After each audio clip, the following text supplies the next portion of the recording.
Paano mag-subscribe na advance kasi baka malimutan mo, manigurado ka na, total kumbaga kumita ka na rin naman, so i-advance mo na. So ngayon i-click mo lang dito sa my wallet, tapos i-click mo lang yung upgrade. O, ganun siya guys, no? I-click mo yung upgrade. O, pag-click mo sa upgrade, ganito ang nalabas, ganyan. So kung napansin mo ito ay date 14, so ang 9 ay September yan, di ba? So dapat 8 August kasi July ngayon.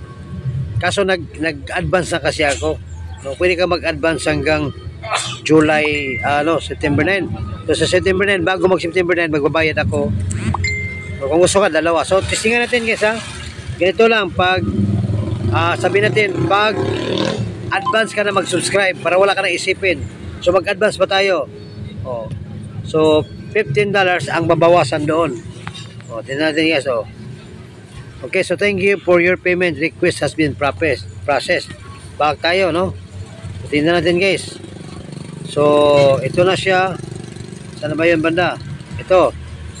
So, tingnan natin ha. Tingnan natin guys. So, nakita nyo guys, sa sunod magbayad ay October 14. So, ibig sabihin nakapag-advance ako ng 2 buwan. Dito pala kahit mag-advance ka ng 1 taon. O, para wala ka nang isipin, baka nalimutan mo di ka makuha yung income mo sa matrix. O. So nabawasan na ang ating dito guys. So nabawasan na ang ating dito natitira. So meron naman silang record dito guys. Dito ka sa payment history, my wallet. Payment history, tingnan natin, no? So may mga record dito, maganda talaga, oh. So dito $15 so balance, no? So nagbayad ako ng balance mula sa aking account balance. Ito naman ay nag-advertise mula sa ating traffic balance. So ito naman ay 15. Ano to guys ha?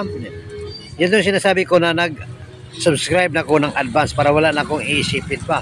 So hanggang kailan ba yun? November, no? October, grabe. So yun guys, para manigurado